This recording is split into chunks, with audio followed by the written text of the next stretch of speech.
Good evening. Welcome to the Wednesday, December 16th, 2020 Exeter Water and Sewer Advisory Committee meeting.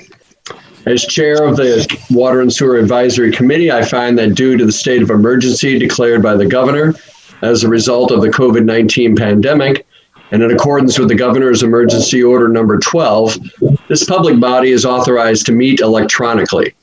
On December 10th, 2020, public notice of this meeting was posted on the town website and on the bulletin board of the town offices at 10 Front Street. As provided in that public notice, the public may access this meeting online and via telephone. Please note that all votes taken during this meeting shall be done by roll call vote. And we'll start the meeting by taking roll call attendance. When each member states their presence, please also state whether there is anyone in the room with you during this meeting and who that person is. This is required under the right to know law. I am Bob Kelly, chair of the committee, and I am alone in the room. Carl? Unmute yourself, Carl, please. Carl Wickstrom. I am a member of the committee and I am alone in the room. Ben? Ben Mosher, committee member, alone in the room. And Kelly? Kelly Warner, I'm a member of the committee and I'm alone in the room. And Molly? Good evening, everybody. I am the select board rep and I am alone in the room. And Mark. Hi, Mark. Hello, Mark Fabian, committee member and alone in the room. Great. Thank you, everyone, for attending. We'll get right to the abatements. As I had mentioned, we'll shuffle the order a little bit because we do have two folks here who have weighed in. And so we will start with Mr. Jenkins at 19 Exeter Farms Road. If we want to pull up that. The write-up that we got describes an unusually high usage this past summer that previous bills did not indicate had happened. And Mr. Jenkins indicated that they were away for much of the summer. Our leak, our engineering technician did go out to the site. And they noted that there was a leak of some sort. They indicated that there was potentially some irrigation going on, but that wasn't documented. So, Mr. Jenkins, I'm assuming that is your wife with you. If you or your wife could just introduce themselves, please. Hi, yeah, I'm Rick Jenkins, and we're in the room by ourselves. It's my wife, Isabel. And Thank you. Yeah, again, the write-up we had said something about irrigation. Do you have irrigation on your property? Yes. So we've been in this property 20 years, and I keep records every year of all my water bills. And we didn't have any leak. No. And that was, found by the inspector, whatever the guy was when he came out. So I'm not sure where they're saying that a leak was found or anything, but we do go away. We're up in Wolfboro for July and August, and our typical bill is a couple $100. I have the 2019 bill here. A high bill for us was the year prior because I had installed an app where I can control the water online through my phone. And I had set it to water only, sporadically, but I misset it that year. And my bill came in almost $700. So that was 2018. So I corrected that in 2019 and then got the bill back down to $200. And then this year, I didn't even turn the app on because I didn't want to risk screwing it up and getting a high bill. Well, and the guy that came, he checked all our toilets and washer and refrigerator and Everything. basement and everything, but he only asked if we had irrigation. He did not check our irrigation. Yeah, but even if even if one of our sprinkler heads or something had popped, the shutoff is at the house. So it wouldn't, like if a sprinkler head pops, it's not going to run and run and run and run. And even if it did, you'd see the erosion in the grass. You'd see the, Well, you can't, not necessarily. I mean, you'd be surprised how a pinhole leak yeah. can add up pretty quickly, especially if it's running for days at a time. Well, my sprinkler system is on a timer and it runs for 10 minutes and it runs 3 days a week in the summer. So I go Tuesday, Thursday, and Saturday. And that's it. So outside of those times, there's no water being delivered to the sprinkler heads anyway. It's not coming. So there's a valve at your house that the timer activates. Yep. And that opens. So when the system is not operable, the valve is shut. Exactly. And I had installed a control for that because we go away via an app on my phone and a Wi-Fi connection. And that was the year that I screwed up and I got a $700 bill when I came back from the summer. And I said, damn, I don't want to do that again. So the following year, 2019, I corrected it and I got a $215 bill, which is about normal for when we're away.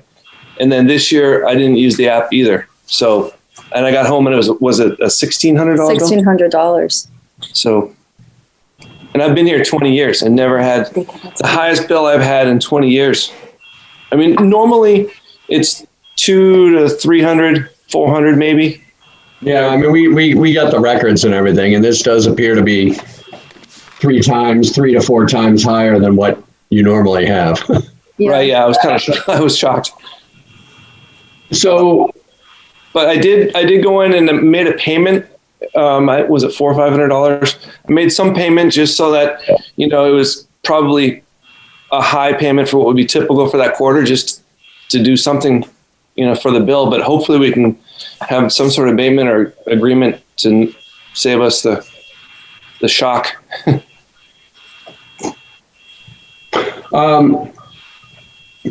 Any questions from the committee at all?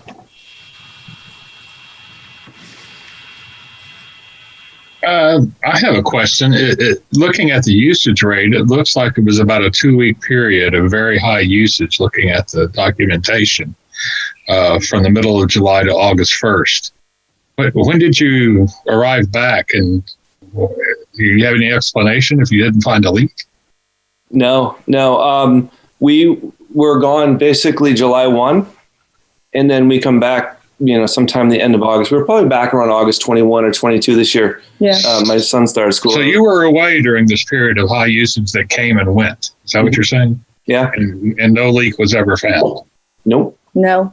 It's a mystery. And, but I will say that we do come back and forth. Like, Yeah. we might spend a night down here, or, sometimes our kids play hockey during the summertime and we'll come down the night before if they've got early report at the rinks or something. But, we're not here more than, one night a week or a couple nights a week. And during that period, the last 2 weeks in July, we were definitely, away. Maybe 2 nights here during that period. Yeah. So, I mean, I don't know. What to looking say. at your right, I mean, it's pretty.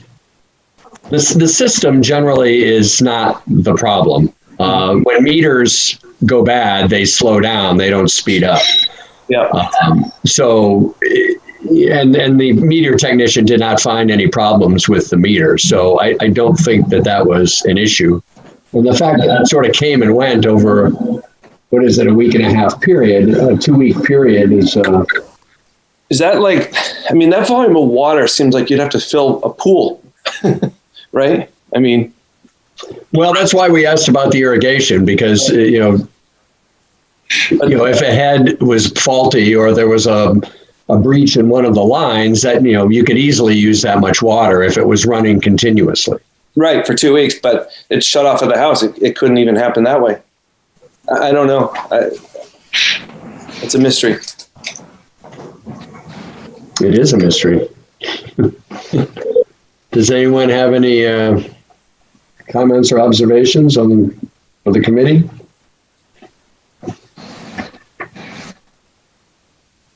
Yeah, sure. A couple questions. I have a timer system on my garden and stuff too. What kind of setup do you have? Is it a it's a timer that has some solenoid valves, and you have basically one valve at your house that's turned on by your timer, and that's it? Or do you have a network of different timers and wires going out to different timers throughout your property? Yeah, it's a Beehive is the name of the company. Okay. And, but it connects to the original system that was installed when the house was built, and it's down by my panel in the basement, and it connects to the panel and gets its power from that. And then, I guess it's got a valve or something that it operates when it wants to go on. So you've got one valve that it turns on, and then there's not a whole slew of different valves. Okay. No. It's a pretty simple system. There's only 5 zones. I have 0.15 acres or something. My lot's small, 0.12 acres. So You've never seen that valve running improperly, or when it going on when it wasn't supposed to go on? Or? No, and I'm good friends with my neighbors. My next door neighbor's been here for 20 years too, and Matt Carbone. And if I've ever had anything going on, like sprinklers, odd hours or something, he's actually told me over the 20 years. He's like, "Hey, your sprinkler's running and was watering the street." And I was like, "Oh shit!" Oh, sorry. Yeah. And so. Well, again, an irrigation breach wouldn't necessarily manifest itself in a visible stream of water. It could just be a puddle, or it could just be soaking into the ground if it was a crack in the pipe or something like that. Well, if I had a crack in the line, all right, I think we would still get it. Well, no, I wouldn't have pressure at the head. So I've had, over the life of this system here, I've had to replace, I think, 3 heads. One out by the street, one over by the tree, and then another one near my house. And what happens is the water, bubbles right there, and your sprinkler doesn't spray. So right. And then you get all bubbling, and it gets all muddy. And so I'm like, oh, okay. And I dig around it and go to Home Depot and get a new head and screw it on. So I've replaced 3 of them that have had issues. The lines don't typically develop a leak, en route. And if they do, you lose pressure, and then it's not going to spray correctly. And you'd see that. To me, if this is solenoid valves, which is the most likely, the only explanation I can think of would be that there was dirt in your solenoid valve, and it caused a leak by, and then it eventually cleared itself, that dirt. That's the only thing that makes any sense that would have it go for a 2-week period and then stop on its own. That's an explanation. I don't know. It's a possible explanation, but I can't think of anything else that would explain this. And right. Or someone hooked up to the outside of my house and pumped water into a tank. But I'm in a small, close knit neighborhood here, so I can't imagine that either. But I don't know. Well, all I can say, I was shocked. $1,600. I got that bill, and I was like, "Oh, that one was." It would appear that this was accidental. Whatever happened was accidental. Whether it was, as Carl said, something that happened and it cleared itself, or whatever. You were not around, so it's not something that you could have dealt with. If and caught it earlier, that wasn't the case. Historically, our policy is such that the resident is responsible for the system on the house side of the meter. Mm-hmm.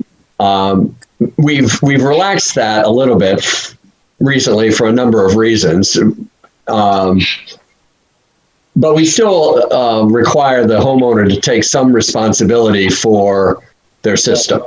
Yeah. So in this case, I think, at least from my perspective, this would seem to fit in the category of an 80% abatement of the excess water and sewer usage. Is that what everybody's? Does everybody have a similar view, or I would certainly be willing to listen to other discussion by the members. Because 80% we've usually, the half we've usually said if there was something that they should have caught, but they didn't. In this case, with them not being around, in the past, we've gone a little bit higher. Is that? So I have a quick question. Your irrigation system, it's all on one meter? You don't have a separate offset meter for your irrigation system? Yeah. Okay, thanks. Yeah. Yeah, hopefully this doesn't happen again. It might, if it was it might be worth having the irrigation system checked out. Next spring. Yep. Yeah. Yeah. No, I have Aquatech who I'll reach out to and be really careful about pulling the probe out.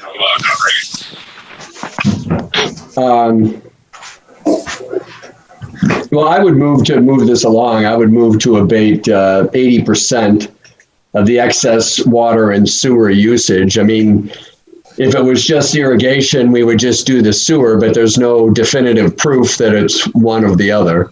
Again, if anyone on the committee has a differing opinion, feel free to weigh in. But this amount, that abatement would be $623.80, which is half the excess. We take, $976.91. That's 80% of the excess over and above your normal bill.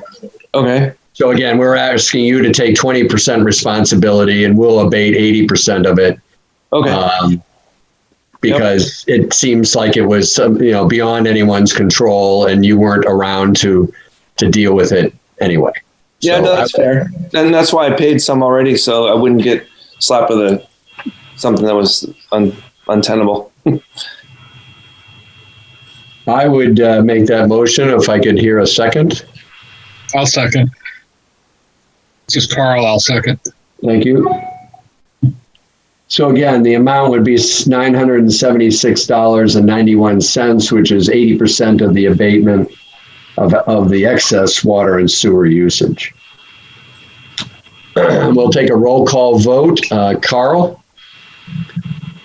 Aye. Ben? Aye. Kelly? Aye. Mark? Aye. Molly? Aye. And I vote aye.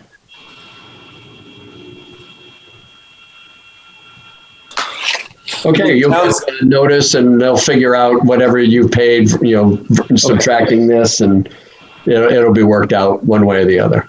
Okay. All right, I'll wait to hear from the town. Okay, thank you. Thank you. Number again? I got it. Okay. Thank you. You bet.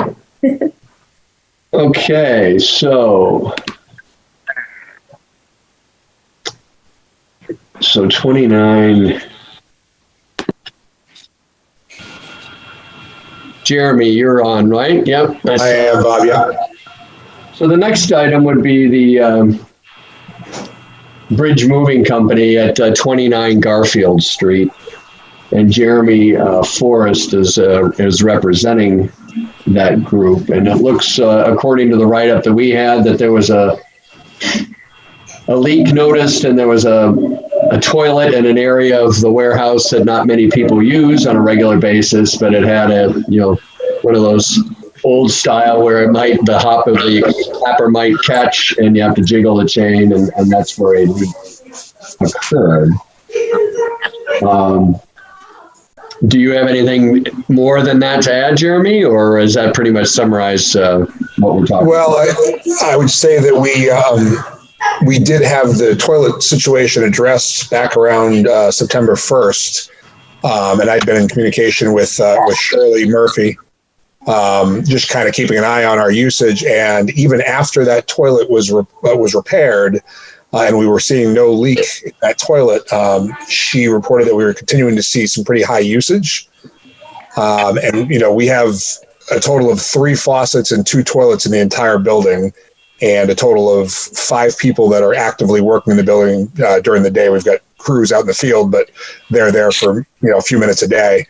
So at that point, to see a continued high usage told us, or we think it tells us, that there's something more going on. We had your technician come in. They replaced the meter. They tested the meter. Everything came out fine. But he, in his comments said, geez, I don't even see how this usage is possible, even with this toilet leaking the way that it is. That was his comment, and maybe it was offhand, but, we've just continued to look for other possibilities, and there's really nothing that we can kind of tie together to figure out how this is happening or why we would have this kind of consumption. Outside of September, have you checked anything more recently on the usage? I don't have a detailed report past September 8th, and I probably should have asked for that. But Shirley's comment back to me, because I had asked her to kind of let us know where things went, if they stabilized back to normal or not, was we're continuing to see high usage. I think at this point we should come out and remove the meter and have it tested and all that. As I said to the previous applicant, the meter is rarely the problem. The problem with the meter, it usually slows down, which is to your benefit, and that doesn't appear to be what happened here. Understood. And we've now, with all this going on, we've been reaching out, trying to get a plumber to come down and do some sort of investigation further. You know how it is to get a plumber, I'm sure. You guys deal with it a lot, I'm sure. But we're in the process of trying to do that. But again, it's just odd that it's an unexplained situation, and we don't have irrigation. If you've been down my building, it's a very basic building. There's not a lot to it. I can't explain it. And I look back. I did have some historical records a couple of years back, and I did see one other similar, spike type situation. I reached out to the owner, and he said that was due to a similar leak type situation. But again, where we repaired the toilet and it didn't really change the outcome. I'm not sure what we're going to find next, or if we're going to find anything further. Hey, Carl? Did you have I forgot to take my hand down from the previous one, but I do have a comment. I was just looking at your usage rate, and it looks like it was just the high usage rate was over a period, the latest one anyway. It was over a period of 8 days at the end of August, last day being August the 29th. And since that time, you see, what I'm looking at goes a couple of weeks past the 8th of January. I don't see any high usage rates at all. So whatever the problem was, it looks like it's been resolved. Doesn't mean it won't pop up again if we don't know what caused it in the first place. But when was your toilet replaced? Okay. It was the first couple of days of September. I believe we did it the day prior to going off for the Labor Day holiday. My operations manager. Well, I don't see any high usage after that point on the chart we're looking at into the middle. Okay. Well, good news. Like I said, this is the last result I had. I didn't know if there was a further result that was available, but that's good to know. Yeah, we have data up, toward the end of September, and it looks like it's gone down to historical levels. Okay. Yeah, a couple of observations. Does anyone else have any comments? One is might be worth replacing the toilets if they're that old, just because it seems like, again, you'd be like the previous guy, you'd be surprised what just a small pinhole leak can generate in usage over the course of a couple of weeks. It can easily add up to thousands of gallons and hundreds of dollars, if not more. So it might be worth getting that checked out. The reason why I say that is, in this case, it's unexplained, and whatever we end up abating or whatever, it's not going to be more than a couple of $100. And you only get one of these every 10 years.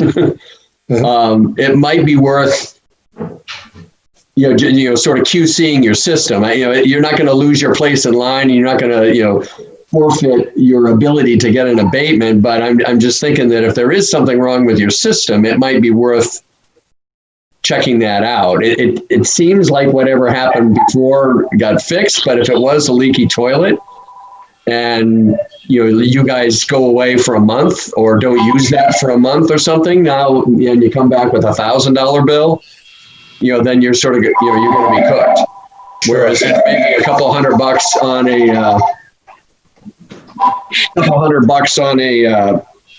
with a plumber, you might avoid that possibility.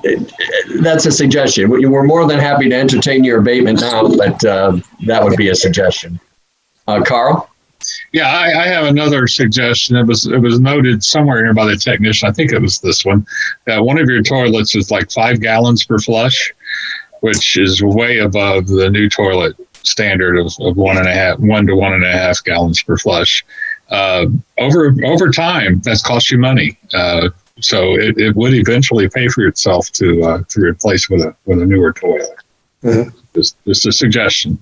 Understood. Yeah, we're in a short-term situation with that building at this point. It's been sold, and the building's probably going to change over in terms of its existence here, in the next couple of years. So, if we've addressed the leak issue, we've also somewhat addressed the consumption per flush issue with some of the suggestions your technician made.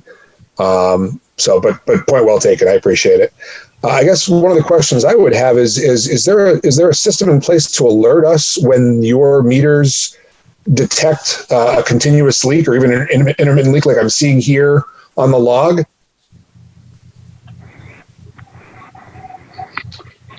Well, there is, but it's sort of after there's a delay. We're working on getting software available that would, actually come up on our billing department's computer screens as to whose usage is, inordinately high. Right now, it's more of a review process. There's a lag to it, and so they send you a letter or make a phone call, but it's generally well after the fact, and so it's sort of the whole barn door after the horse is gone. It's better than nothing, especially if it's a continuous leak. But in this case, where we got continuous leak flags, starting in July, but there wasn't inordinately high usage, and it was fairly spiky. And then we got into August, and there were some real high spikes, and then there was that period in mid to late August where it was continuous for a couple of weeks. And then, you didn't know about that until September. So we're working on the software, but it's not in place right now, is the short answer. Sure. Okay. But we recognize that would be helpful. And hopefully the software that we're going to get allows people to actually log in themselves and monitor their usage if you feel so inclined. Not that many people are going to do that, but if you wanted to, you could. And, all it takes is we're trying to work out some budget issues of our own on the town's end, but that is coming. Okay. All right. Anybody else have any comments or questions? Any proposal on the abatement request?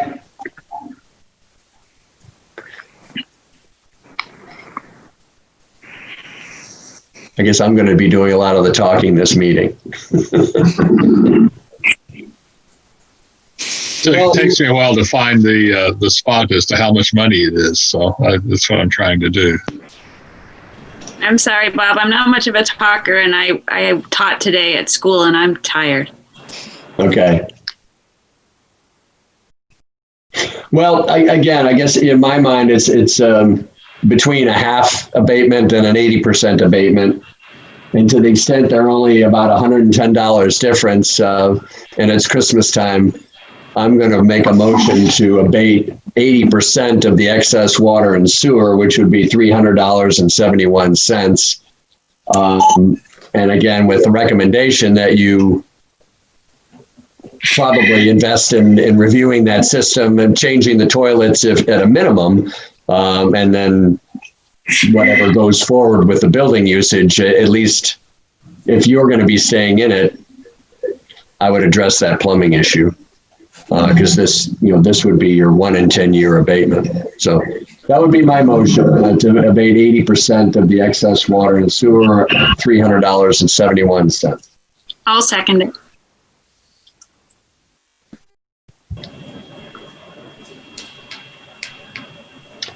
Okay, Carl, how do you vote? Aye. Ben? Aye. Kelly? Aye. Mark? Aye. Molly? Aye. And I vote aye. So you get a notice that we've abated $300.71 off the bill, and hopefully everything else works out for you. All right. I really appreciate your time. Thank you very much. Thanks, Jeremy. Talk to Take you care. later. Have a great night, everyone. Happy holidays. Merry Christmas to you.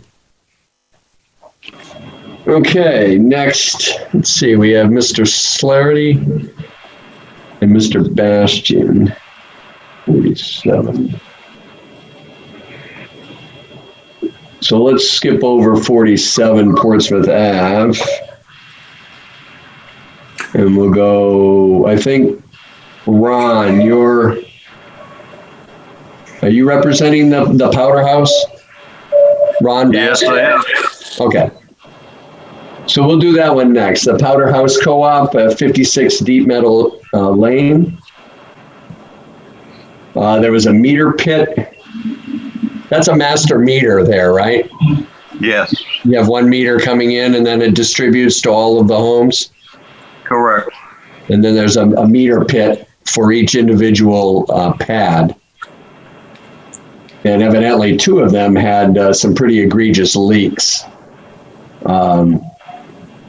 earlier this year. Do you have anything to add to the detail of that, Ron? No, the fact that we weren't sure about the leaks, I should say. We got Matt Berube in to look at it, and because we weren't sure if we were responsible for the leaks or the town, but according to Matt, it was our problem, so we did go ahead and have everything repaired. Yeah, once it's past the master meter, it's all yours.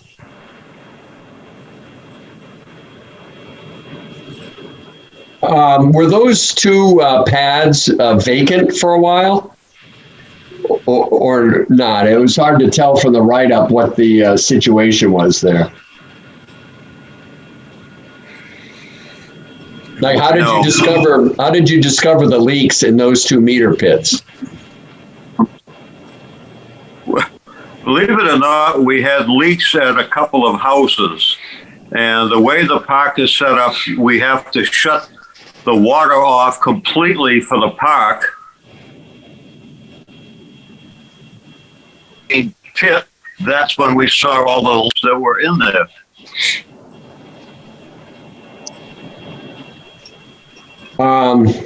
Has this ever happened before, leaking in the meter pits or, at the individual pads? We have no idea how long that pit had been leaking.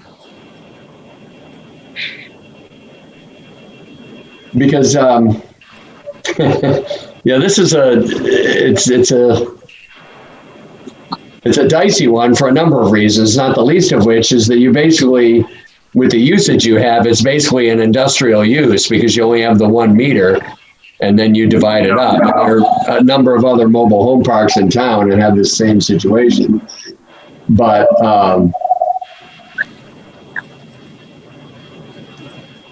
using almost 1 million gallons a quarter, that's a pretty serious usage. Now, when you say you didn't know about a previous leak, it looks like for the past 2 Marches, you've had 1 million gallons of usage, and then all the other months are more in the 600, maybe 700,000 gallon range. Is there any potential explanation for that? Because you had the same thing happen last March. Other than the fact that the leaks were underground, and we weren't aware of them until they started bubbling up through the ground. And then once we got those fixed by shutting off the water to the park, and that's when we found the leaks in the pits. So everything kind of showed up within a period of time. Any comments by the committee? I am not seeing the 600,000 in the previous March that you're referring to. Well, in March of 2019, they used 1,018,000 gallons. And they used almost 1.3 million this March, which is what the abatement request is for. And then all the other quarterly usages are somewhere generally in the 600,000 to 700,000 gallon range. Yeah, I was looking at the monthly million gallon usage last March in March of 19. I'm sorry, I was looking at the monthly usage, not the quarterly usage, which doesn't look quite as dramatic on the monthly usage. So that there was a smaller leak over that 3-month period. I guess the confusion I have, so you just discovered the leak, and yet it looks like in the past there's been a similar type of situation. And did you do anything to fix the leak this past March?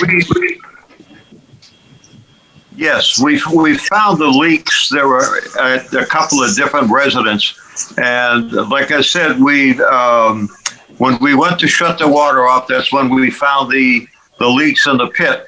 We had the resident leaks fixed, but it took us a while to get somebody to come in to fix the leaks in the pit.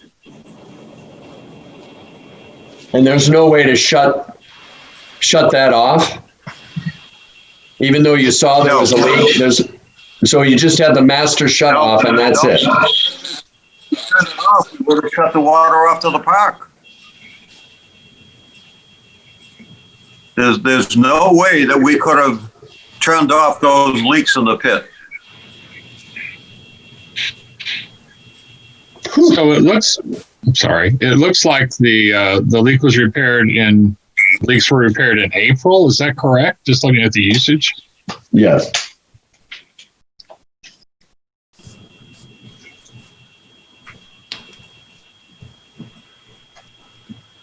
The write-up that we have, Ron, says that the leaks were discovered in March and September.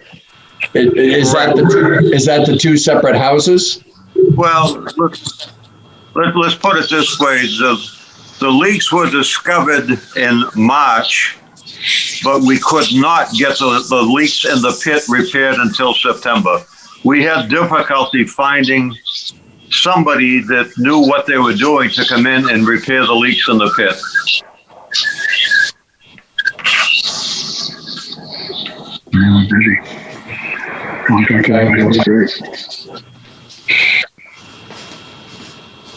Now, when you had a high usage in 2019, was there any?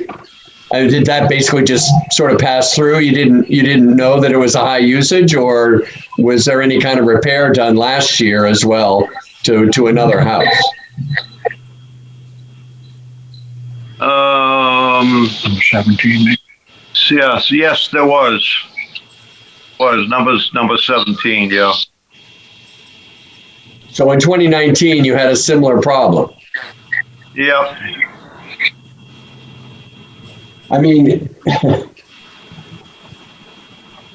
my gut tells me that the problems are going to increase in frequency, not decrease, as the park gets older, and it's already got some age to it.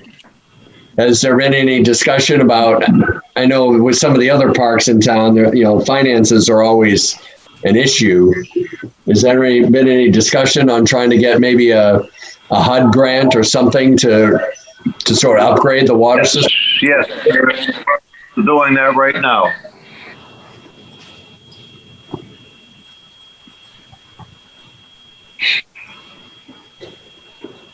Well,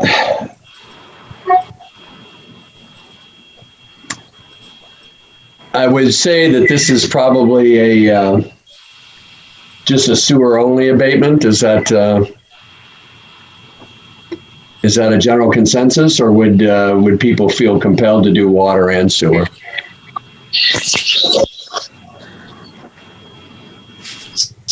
I feel like sewer makes sense because it's not going into the sewer, right? It's not. No, they weren't going. No. Mm-hmm.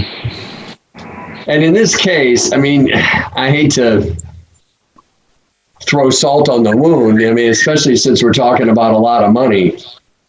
But I mean, this is a clear maintenance issue.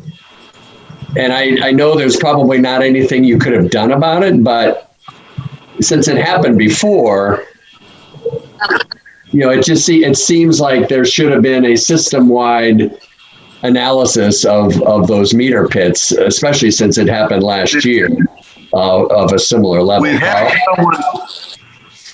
We've had someone come in and test every one of the houses for leaks. We found one at number 17. We had that one repaired. We had the same person come back afterwards, check all of the other houses again, and found nothing. And then the leaks that we had at number 7, that showed up, like I said, later on. And then again, we found the leaks in the pit. Carl? Yeah, they just want to point out that the delay in getting the pit leaks fixed had to do with COVID and the ability to get a plumber in there. So I commiserate with their problem. If you have a leak you can't turn off and you can't get anybody in to fix it, there's part of that's COVID. I believe we're supposed to be trying to I fully be agree. reasonable with COVID. Okay, fully agree. I'm not looking to make this a zero. I think an abatement is in order. It's a question of how much responsibility each party should be taking is really the issue. And then the second part is, this system is set up. How many units are there, Ron, in the park? Ron, how many mobile home pads? I think he froze. I mean, I don't see this problem going away. Again, I mean, if 2 houses leaking caused an excess of $40,000, well, that's not the excess. Well, the excess is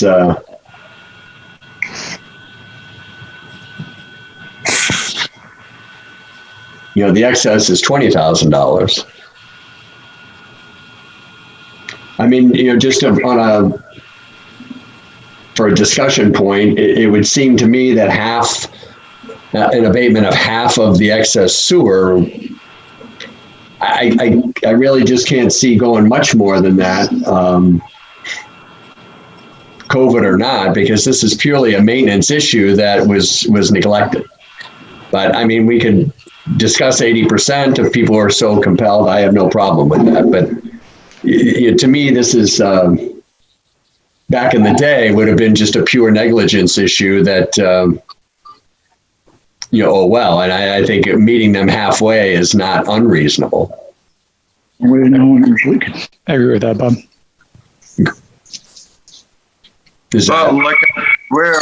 We're looking right now into replacing the entire water system in the park. How many pads? I think you froze up there before. How many pads are there at the park? How many what? 48. 48 houses. 48? 48. Yeah. Yeah, I mean, my guess is you've probably been lucky today that you haven't had more of these situations. So in order to avoid a large bill down the road, I would, it's probably worth the investment.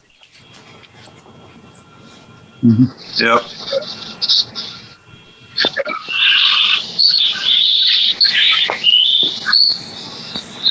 So does anybody have any strong feeling one way or the other, 50% versus 80%? Well, given that we're only doing the sewer and not the water, and that the leak into the pit was only sewer, I would think 80% of the sewer would be acceptable myself, but that's would be appropriate, I guess is the right word. Well, I also don't quite understand why we're saying we're not going to abate any water, considering we did have COVID as an issue here, and it was really hard to get someone in to come and fix a very complex leak. So I just wonder if I wonder why we're just ignoring water altogether, given that circumstance. Just precedent, because usually when it's outdoor stuff, that's what we do. But again, I'm just waiting for some input here. I don't need to drive the bus. That's a perfectly reasonable position, Mark.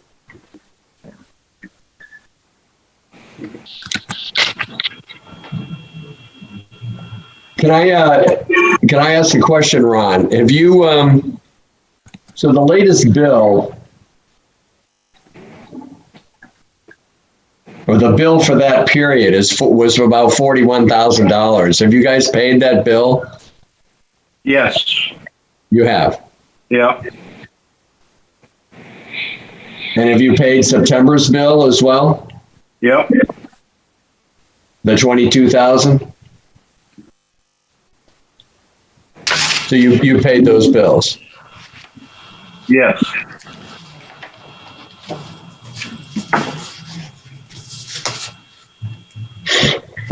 Okay. So Mark, do you have a feeling one way or the other what you'd like to do?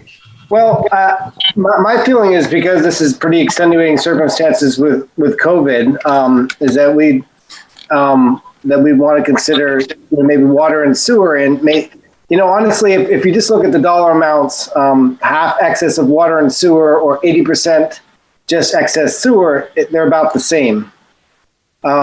So I guess it might be semantics a little bit of how we want to deal with this, but I would myself say maybe half the excess water and sewer. But I guess if we go to the 80% sewer, that's pretty much the same thing. So I guess that's where I am.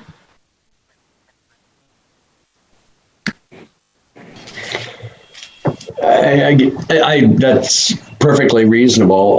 Again, I want to avoid, because the COVID issue of him fixing the leak, I'm not so concerned about that, because it doesn't appear like him not fixing it has impacted their bill significantly. And in September, the usage was back down to normal levels. So I'm not sure how that all happens, but so what they're looking for an abatement is an event that actually predated COVID. It was for usage in January, February, and early March. That's what they're looking for. But again, I have personally, I have no issue with that. If you'd like to make a motion in that direction, again, we have effectively four options in front of us: 50% of one or both, or 80% of one or both, and it's just a matter of picking which one that sort of fits in with our policy and with the current climate and all of that. So, well, given that the original leak did include, back in January, February, March, it was houses. I think there was sewer included in the usage. I'm willing to go to the 50% of sewer and water. As a suggestion, that makes sense. So the $9,137.05. Yes, I'll make a motion that we abate 50% of the excess water and sewer in the amount what you just said. $9,137.05. Yeah, $9,137.05. I'll second that. Does that work for you, Mark? Yeah. Is that reasonable? Yeah. Well, this is a hard one because it's such a large price tag, but I think that sounds reasonable. Well, that's what I want to do, and what I'd like to have the vote tied to is, and I guess we have to believe Mr. Bastian that they paid the bill, but I would like to confirm that because we have had issues before where there have been large bills with cooperative situations, and they've gotten an abatement and they still don't pay the bill because they can't afford it. I want to make sure that that's not the case here. I'm happy to give the abatement, but we want to make sure that the bills are paid. So I would ask that that commitment be made. So, okay, there's a motion and a second on the floor to abate 50% of the excess water and sewer usage for the period of first quarter of this year in the amount of $9,137.05. Carl, how do you vote? Aye. Ben? Aye. Kelly? Aye. Mark? Aye. Molly? Aye. And I vote aye.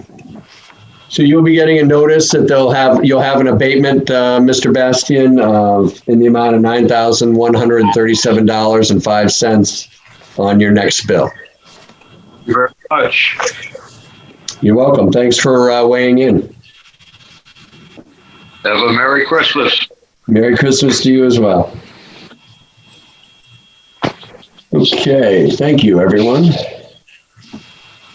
So, Mr. Slarity, what's your address? The 57 Hayes? Yeah. So we'll go to 53 Hayes Park. Bob Slarity is here. Slattery, sorry, is here representing that entity. It looks like there was a small leak, although the usage seemed to be higher than their normal. Anybody have any comments? Or Bob, do you need to say, what would you like to say something? I just never got a letter like I got saying I had an overage. And so I called to find out what was going on. And I live in a mobile home now. And so I went underneath and I looked around. There wasn't anything leaking underneath. So I called, and then they came and did the meter reading on it. And it showed that there was a leak. It was a drip at first, and then it turned to a leak. And so I just assumed it was one of the toilets. So I checked them, and did the old type with the ball, with the arm comes up with the ball on it. They were all rusted, and you couldn't adjust it. And the water was right up to the top of the fill tube. So like trickling in slowly. But so I took them out and I put new ones in, and I called and I asked if they got a chance, they could swing by and do another reading, and it did, and the leak stopped. So, and I thought that'd be the end of it. Well, it looks like it was. Then they said, well, you sent me an abatement form to fill out, and it's not a big deal, the money. It's $60 more than what I paid last month quarter. So I'm not looking for anything really. Well, it seems like there was a leak. It seems like you didn't know about it, and you got it fixed, which checks off all the boxes. Well, I bought this place in 2015. I sold my house over on Maryland Ave because it was just me, and I bought this. Well, I got all the bills since I moved in, so I've been going through them while this meeting's going on, and I've seen. It seems like when nothing's leaking, I think it's like I use about 3,000. Right. I don't know if that's a lot. And to me, it seems like a lot. But I've talked to other people and said, is that for one person? Is that for one or two people? You know. Yeah, that's not a lot. Yeah. It's average. So I said, even a little low. Okay. So I said, okay. And then, but I'm going through, and I got one for 6,800. Yeah. And then I got another one for the last big one I had was 2019. Well, yeah, then the middle of the year there was one for 6,900. My outside spigot, I think, was leaking. And then back in 2016, you had some high usage as well. Yeah. So I had that replaced, and that seemed to bring them back. But I really don't pay attention to my usage. I just look at the bill and I pay it.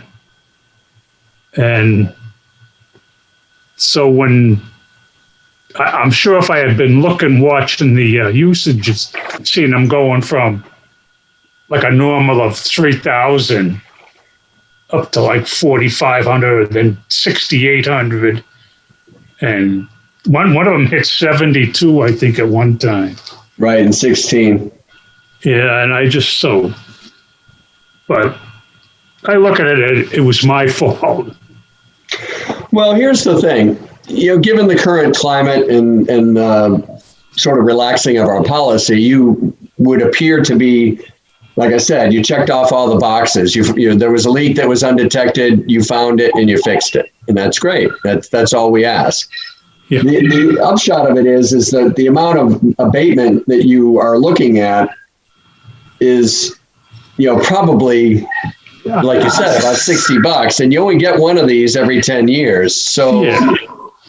I mean, if I was advising you, I'd say keep that shit in your pocket because you never know what's going to happen down the road. Yeah, I'm not worried about it. I told when I emailed Desiree, I said about the bill. I asked her if the letter was what my bill was going to be. She said, yeah. I said, well, I just won't feed the birds. It's your call. We have no problem.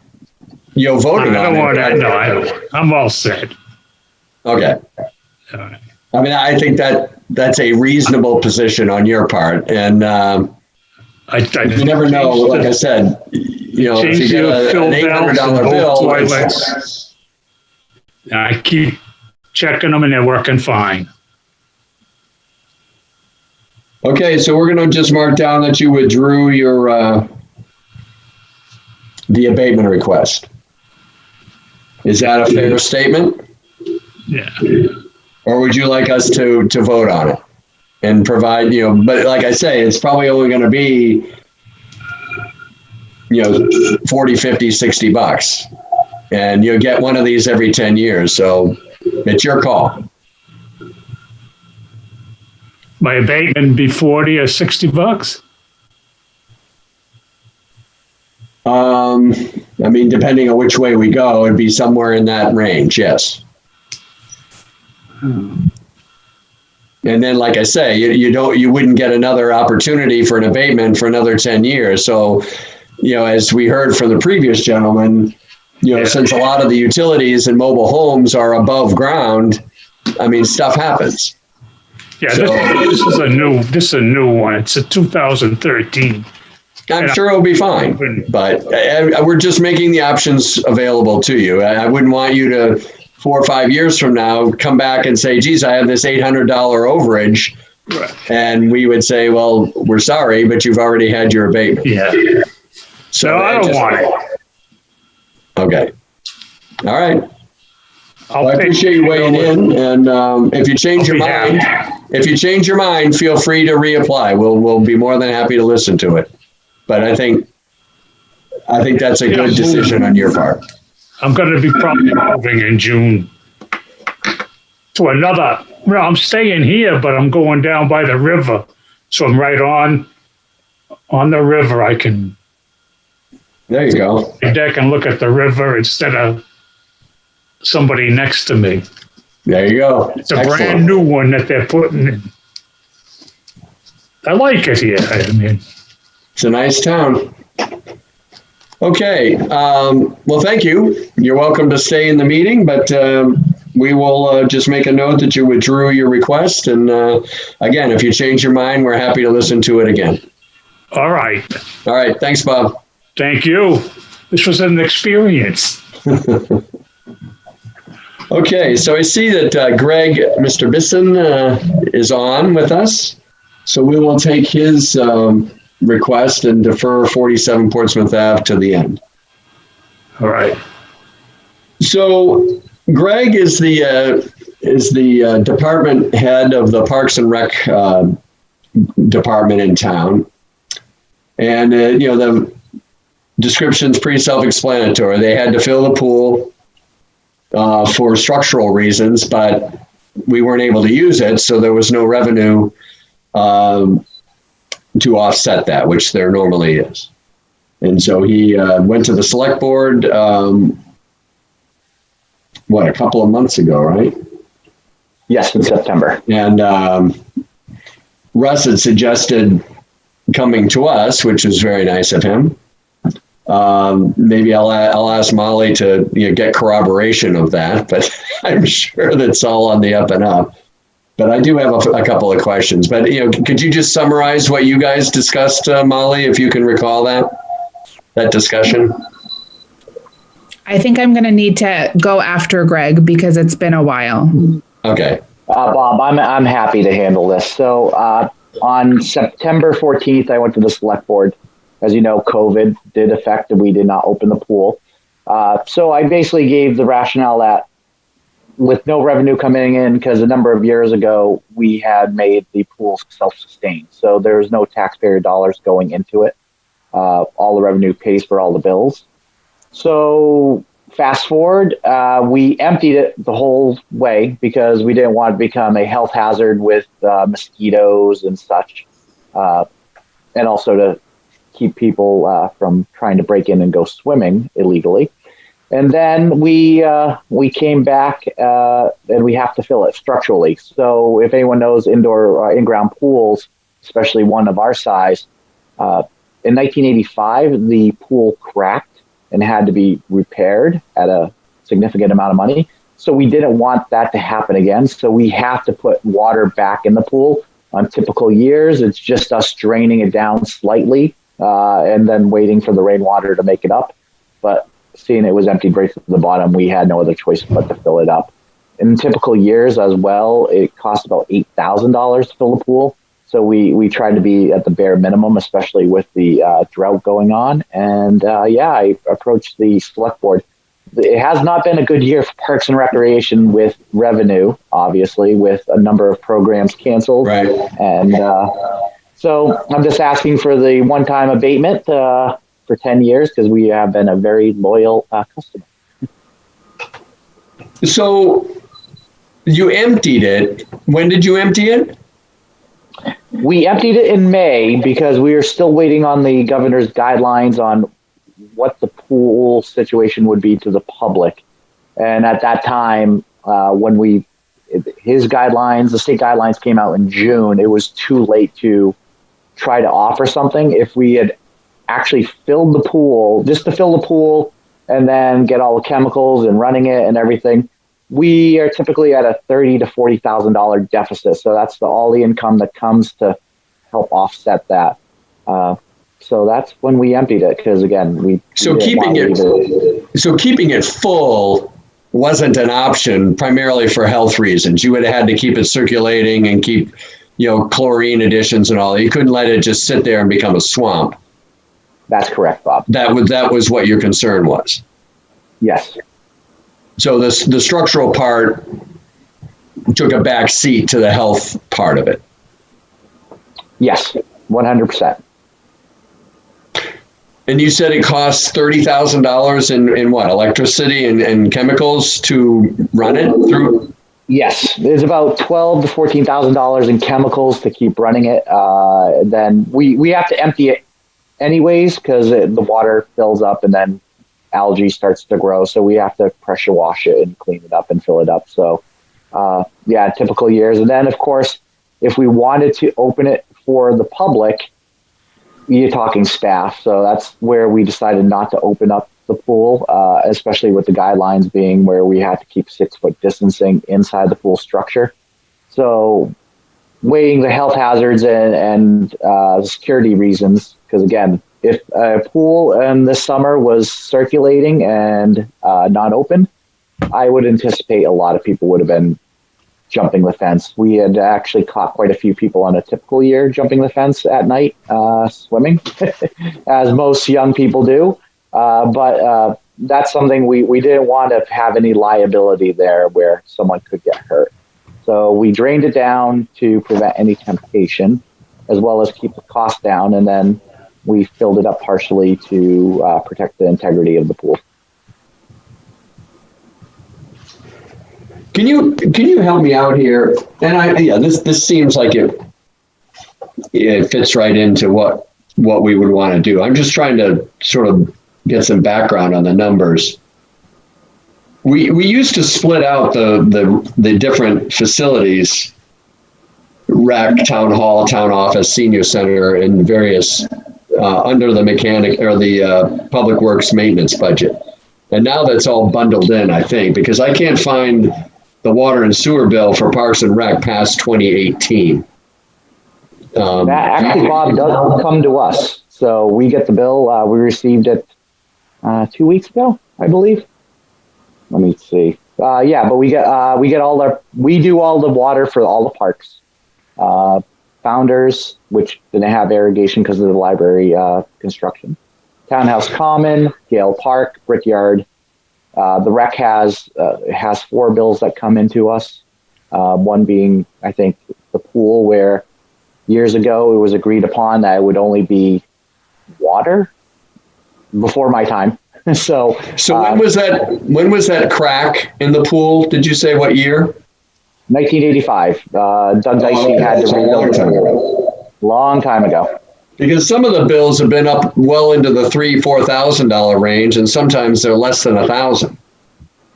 And so I'm just trying to get a handle on what it costs to fill a pool and why. The last 3 years it's been about $8,000 to $9,000 just in pool water to fill up the pool. Okay. Carl, did you have a question? Carl, did you? No, I didn't have a question. Just for clarification on my part, you said in a normal year you would drain it down, clean it, and fill it Correct. to get it going. Yeah. This year, did you drain it down, clean it, fill it, and then drain it down again, or just one drain and fill? We drained it down to the very bottom, and this kept continuously pumping out the water that would accumulate in the deep end to prevent any mosquito growth or anything like that. There was some frogs that did grow in it in the hatch, but every few weeks we put some pump down there and just pump it out. Okay, so the water usage was comparable to a normal year, but you obviously didn't have the revenue coming in. Correct. It was only a fraction then, actually, because in typical years we'd fill it fully. We only fill it a third of the way, just to keep it from frost heaving up. Gotcha.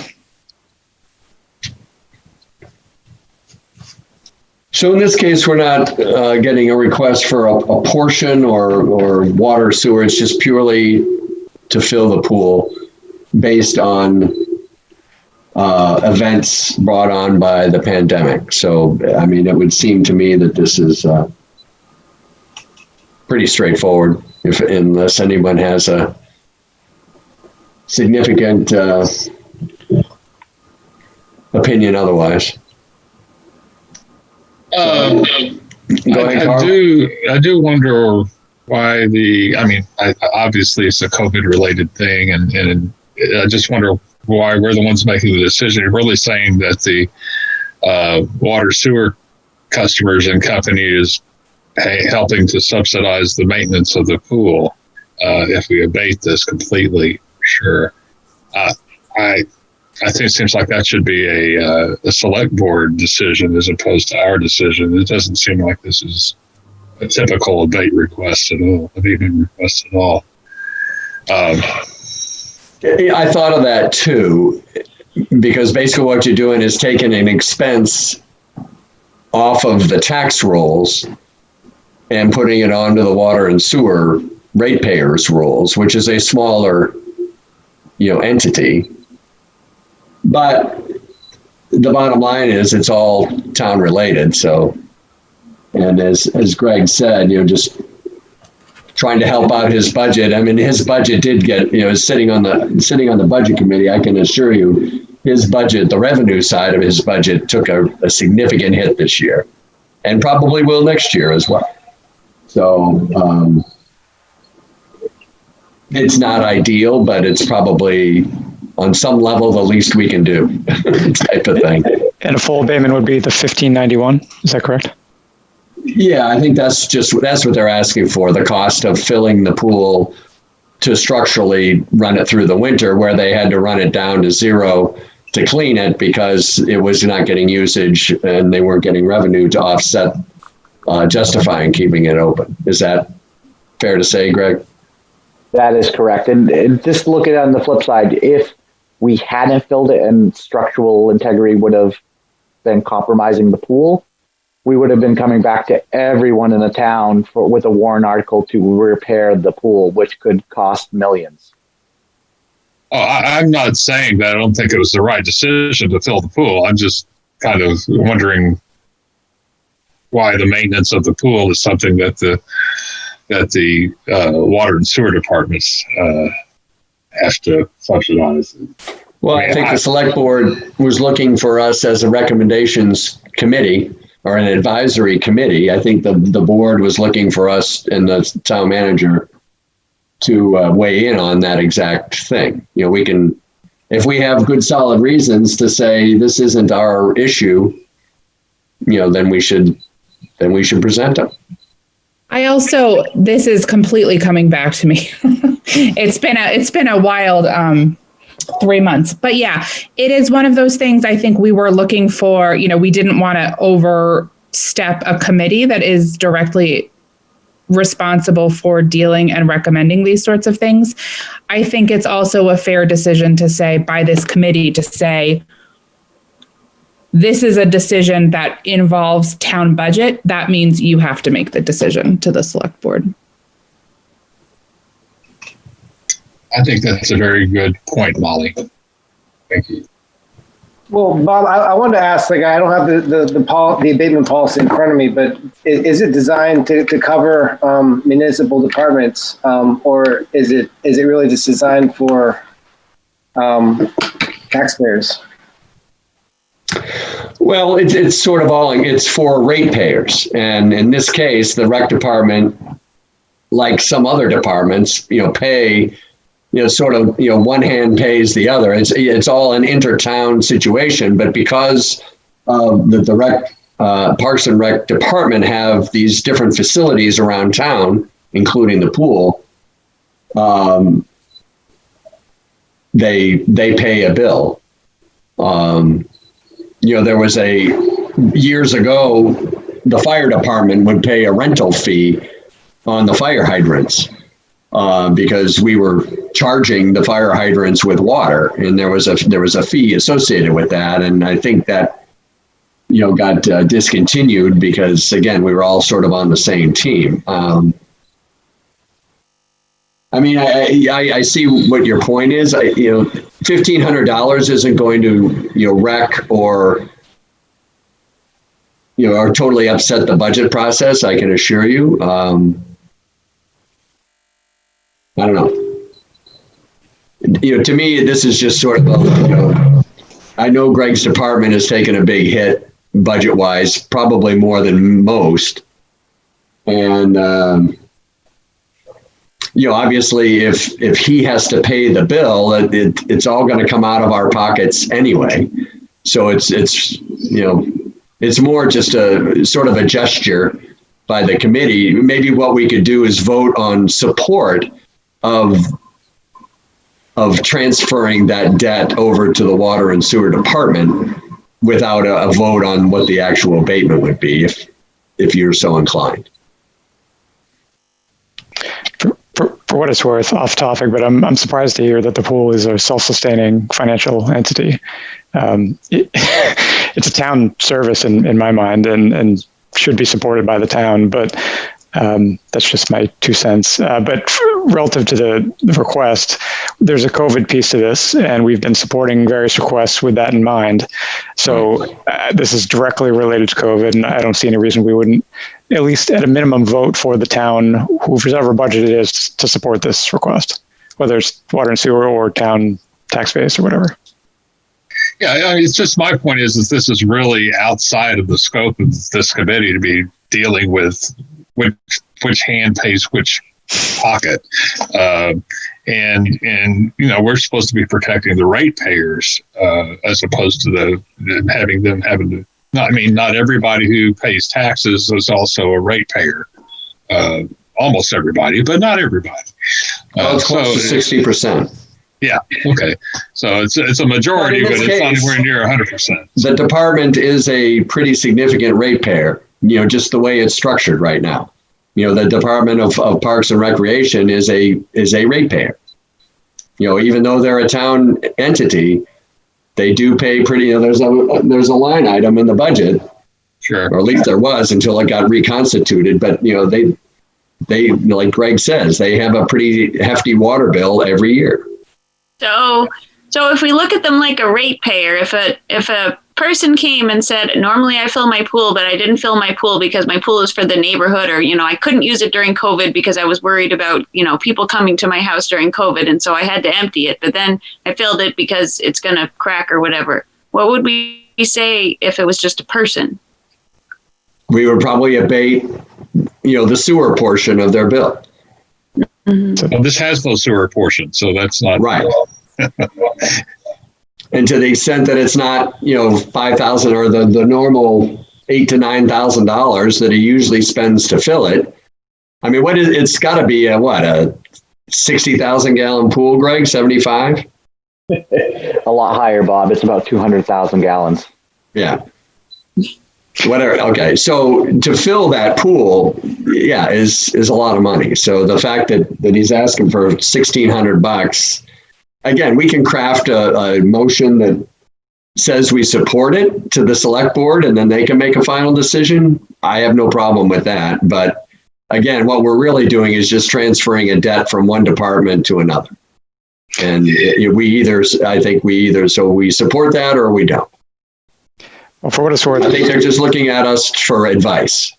For what it's worth, we just debated $9,000 for somebody that took 3 months to fix a leak. Yes, you're right. Because of COVID. But we have here, a straight COVID-related reason. And to save everybody time, I'd almost say just debate it. Greg runs a really good ship, so I think that this is something that I'm sure he's been anguishing over for quite a while. So, yeah, Bob, I wasn't looking for it. And first of all, I wasn't looking forward to not having a pool because this was, with the drought, one of the hottest summers. Right. So I bet you a lot of residents would have liked that. And I don't understand how other municipalities actually operated their pool. They all operated them at a significant loss. Just because, to Ben's point, it was a service to the community, but being self-supporting and going out of our revolving fund, we just couldn't absorb that loss.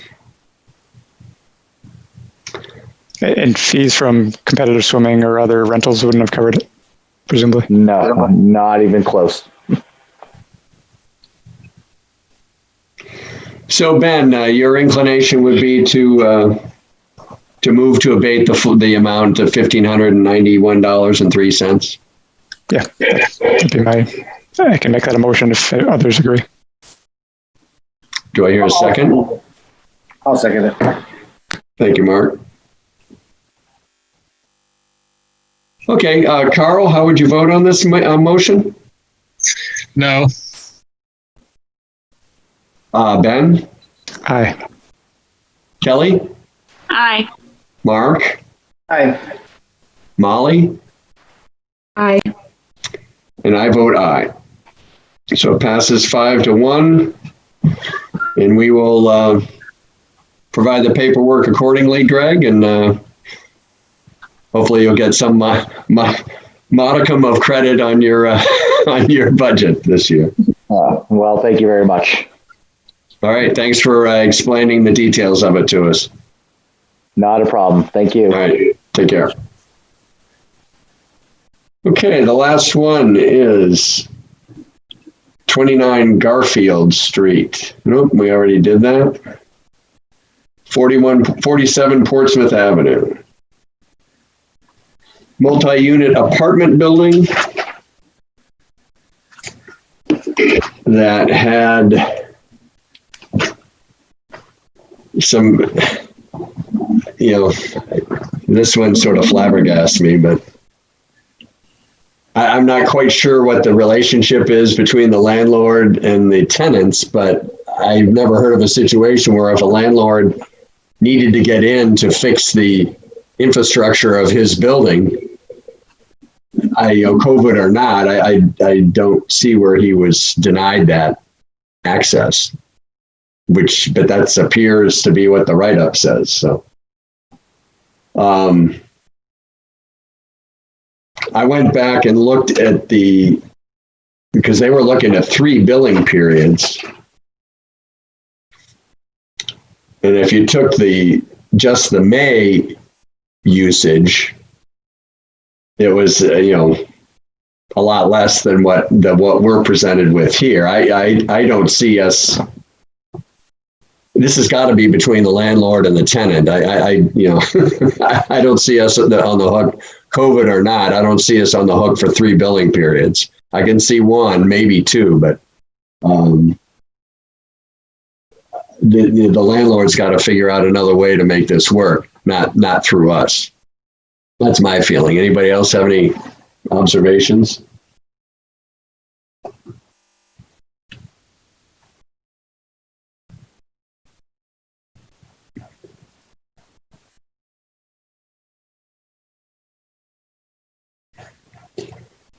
Like I said, if you do the first, just that first period, it comes out to, I think if my calculations are right, $294.19. Then if you look at the August bill, let's assume for the minute that we do half, half water and sewer, that's about 800 and change. And then the November bill is another $460 on top of that.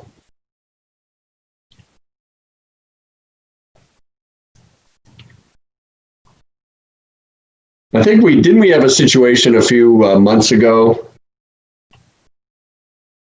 where someone kept getting leak notices from the town, and it took them like 4 or 5 months, a couple of billing periods at least, to actually fix it, and then they were looking for an abatement. And I'm pretty sure we denied it. That was that was pre-COVID. So we were probably a little more regimented at that time. But sorry if I missed it, but do we know what was causing the leak? It was a leak it said in one of the apartments. It doesn't say definitively what it was. It just said that they had a delay. The landlord and or plumber were delayed in getting access because, ostensibly due to COVID. But again, regardless of, people were still, yes, we were in lockdown in April and May, but if a landlord needs to get in to check his infrastructure, there's ways to do that. I don't know if a tenant can bar a landlord from getting in and looking at the plumbing, especially if he's gotten a notice of a leak. So, like I said, I could see doing 1, maybe 2 for that reason, but beyond that. Well, I have heard of the tenants not allowing people in to view prospective tenants because of COVID. There would, in other words, the landlord wanted to show the apartment to the tenant, it's not for structural reasons, but Right. to show the apartment and not being allowed in to let the prospective tenants view the apartment. I would think that there would be a similar kind of approach whenever you wanted to come in for structural reasons, but it would be off. I don't know. I don't know how that works.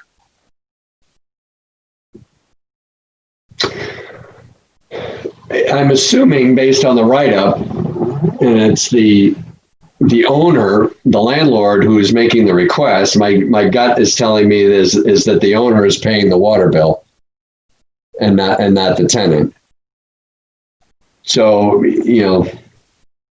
regardless of what happened, do we really want to punish the landlord for circumstances beyond his control? Especially since it was clearly due to COVID. Probably not.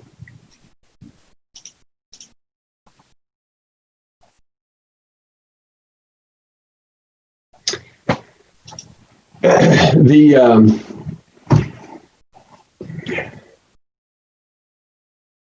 don't really say what exactly they're requesting for an abatement.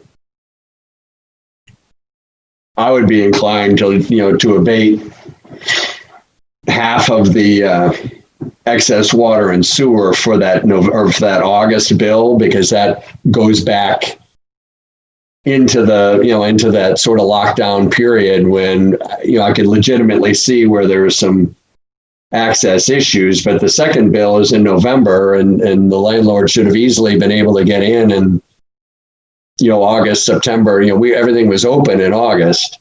He should have been able to get in there in August, September and fix things. And whether he did or not is, I think, is more on him than on us or on the town.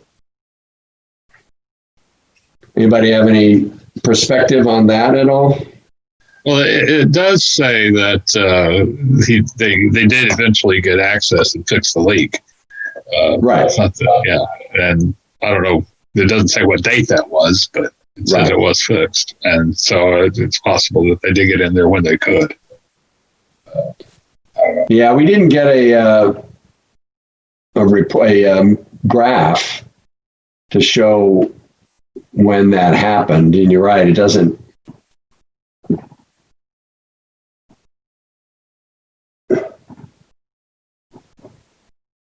I mean, they've got their abatement request was in October, so presumably it was fixed by then. And the bill in November was less, but still evidently pretty high. But I don't know. I mean, do people want to abate both quarters or just one, or what's the general feeling here? Last one here, folks. It's tough not knowing what the leak was or the history, but Bob, as you described it, now with the landlord paying the bill and with COVID, the landlord or the tenants not wanting them to come in, it's making more sense. But not knowing what happened, or if it's water and sewer, or if it's just water, makes it a challenging discussion. I mean, presumably, if it's an access issue, then it's water and sewer. It's not an outside thing. I mean, I think we have to make that assumption. But again, I don't know. His handwritten write-up says, due to COVID, tenants were reluctant to allow landlord and plumber to do anything. Finally able to negotiate and inspect and repair in one of the apartments. And then it's signed October 9th. So again, presumably they were in and got it fixed in that third quarter at some point. I don't know. I guess in the interest of being COVID friendly, maybe we just do both.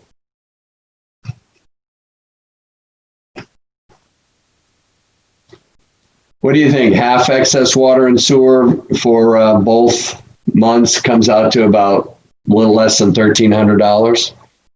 Or should we do just the first that first quarter? I'll make a motion that we do half of the excess water and sewer for both quarters.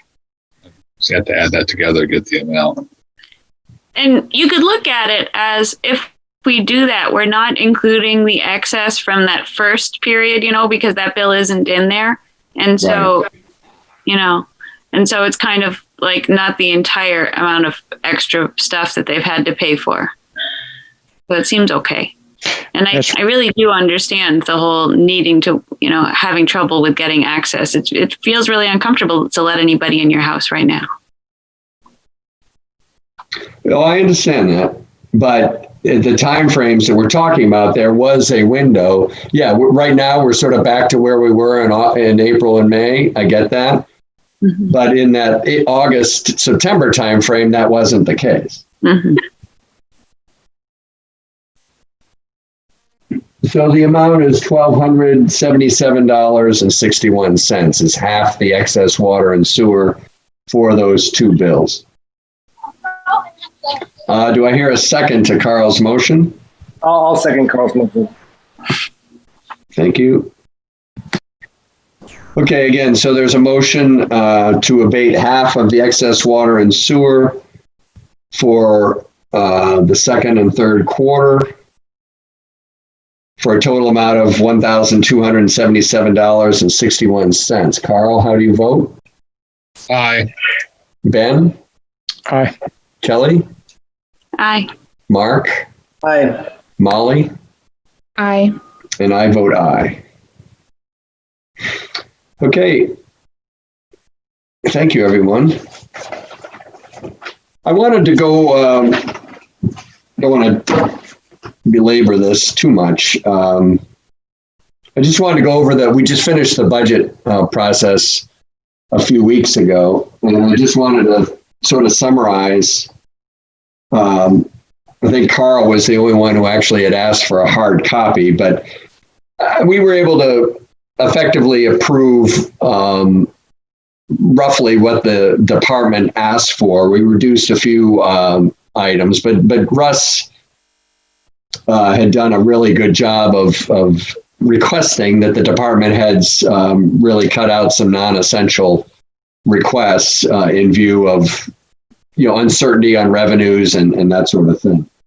So the budgets were actually very, very reasonably presented. What we did do, there have been some regulatory changes on both the water and sewer side on certain operations, and we put some money into a capital outlay, basically a maintenance fund for the department to do some things over and above what they thought they had to do. For instance, out of the groundwater plant, we used to be able to take some of the backwash water and just run it out onto the ground and let it soak in. It was just backwashing the filters. And because of new regulations on doing things like that, we now that some of that material has to go to the sewer. So we're actually looking at building a sewer line from the groundwater plant to Court Street so that we don't have to take the tanker truck, 5,000 gallons at a time over to the wastewater plant. And again, that was precipitated by a relatively new, basically just this year, regulation by DES. So that added quite a bit. There was the lagoon at the wastewater plant, at the water plant, needs to be cleaned out. It hasn't been cleaned out in about 15 years. So that needs to be cleaned out. And there was a number of other large pumps that have gone out unexpectedly, and some things at the new groundwater plant that need to be, it's 5 years old, already. And there's some, operational things that need to be updated. So we put in about $500,000 in the water budget, added that so that they could do some of these things. And then same thing on the sewer side of things. We added in, over where Clemson Pond is that pond over behind the mills, where the river is. The river goes out, towards Stratham. On the right-hand side, there's that little embankment there. That's our combined sewer overflow pond.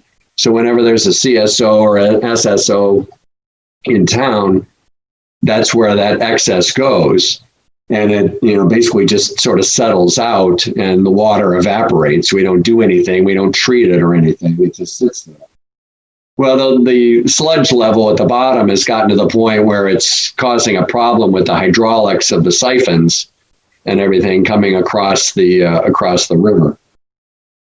So we've allocated $75,000 to dredge out a portion of that pond. It's been decades since that was done, if ever. No one can really remember, when it was definitively done. And again, it's starting to affect the hydraulics of the system. So they wanted to do that. They also wanted to get an in-pipe camera so that they could try to stay ahead of pipe breaks and things like that. So we don't get another, like a Washington Street or some of the other breaks, big breaks that we've had around town that we've had to deal with, or, trying to do a systematic televising of all the pipes in town and keep an inventory of their quality. And then the last thing was that Larry Lane sewer. It's about $60,000 to run a sewer line from the groundwater plant out to Court Street, because of course, since there's no development on the east side of Court Street, the sewer is on the west side. So we have to jack under Route 108, which has just recently been paved. So it's a little bit more expensive. But again, this is directly due to the fact that we can't discharge some of the backwashing out there on the ground anymore. It's a sewer, it has to be disposed of in a qualified sewer plant. So we added a little bit to the budget in that regard. But other than that, they were effectively approved for what was requested. Carl. Yeah. What are they going to do with the sludge out of that pond when they dredge it out? Well, they're hoping that it's liquid enough that they can just run it through because now with our new wastewater plant, we have sludge processing capabilities. So okay. The plan is that and there's not that much. So there's going to be a high solids influence to the right. So they would take it out. It'd be like septage or something like that. They would take it out, process it, and that's what they would do. And then the warrant articles that we approved were over in the Salem Street, Oak Street area. They've been waiting patiently for a number of years on getting their water and sewer and drainage lines upgraded. It's been they're basically everything out there is 50 years old or more.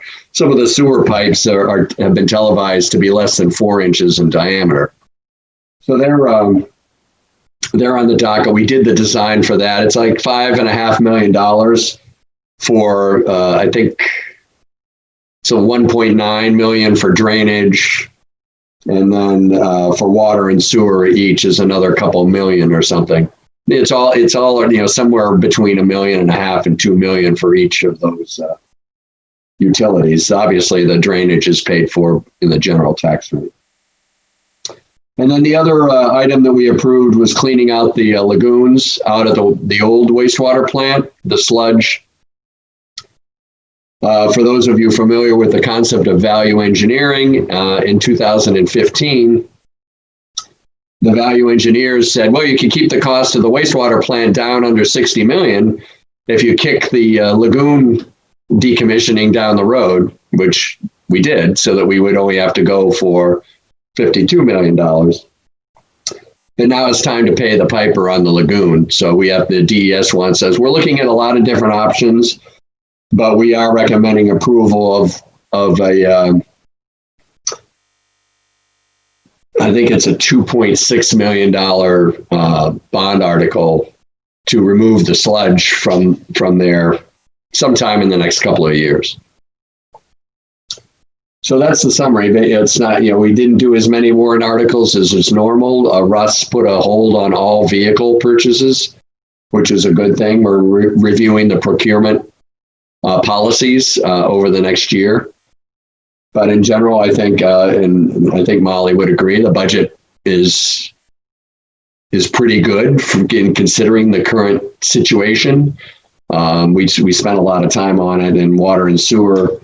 I think the water or the sewer budget was actually down about 8%, and the water, I think the water was up about 6%, but then we added the capital outlay, so it ended up being about 13%. But again, a lot of these things that we're doing over the last 10 years have been regulatory driven, so we're still trying to keep ahead of that.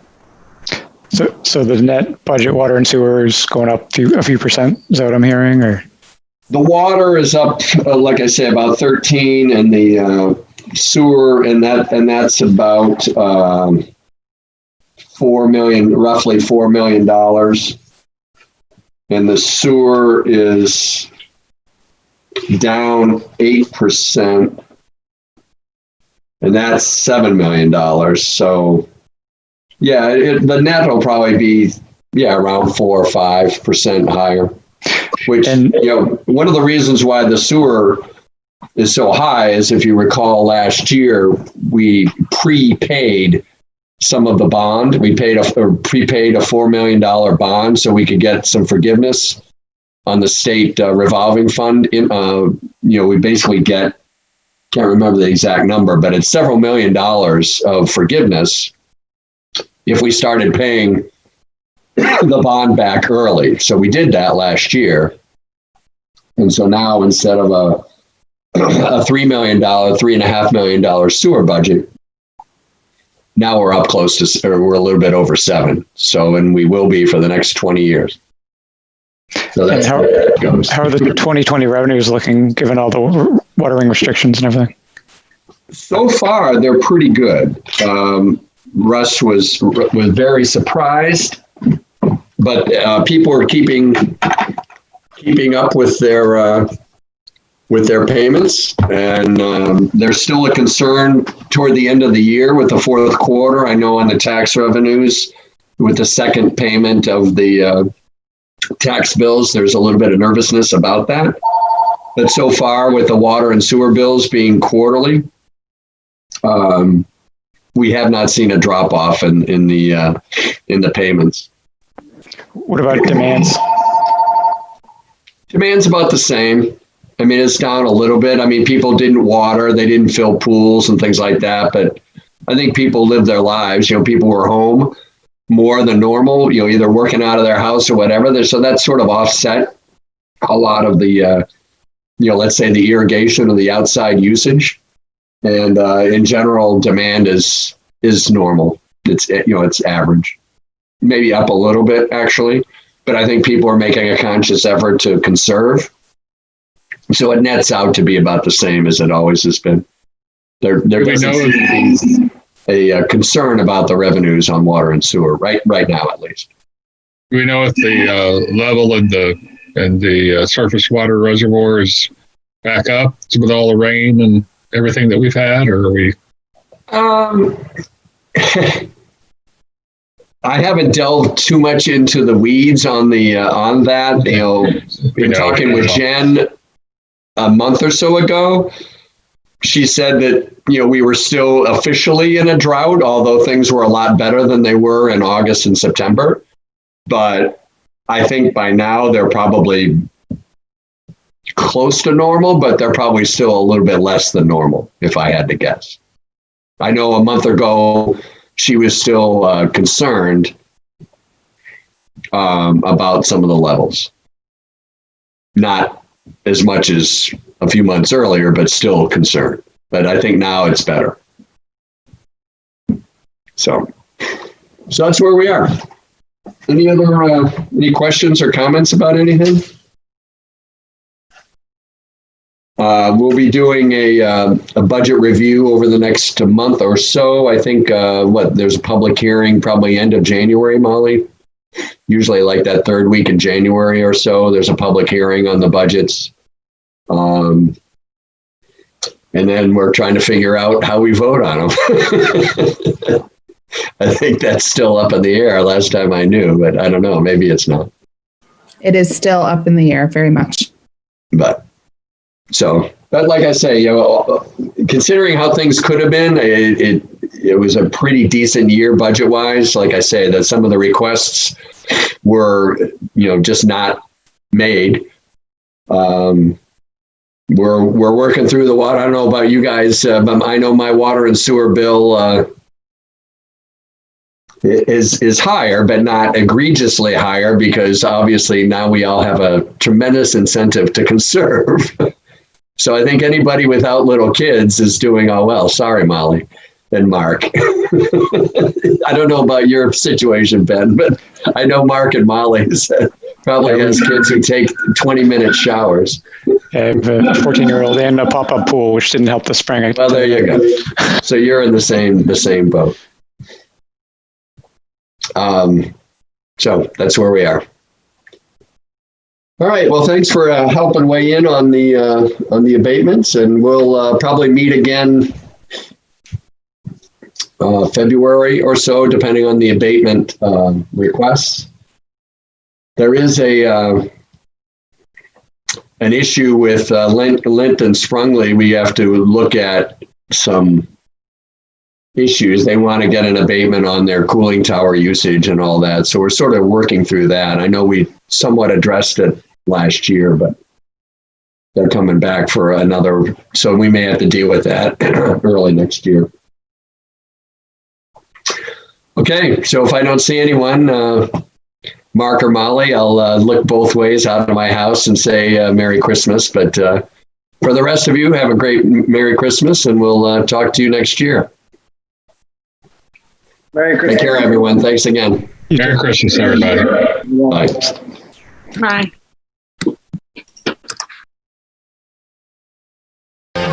You're a nasty, wasty skunk.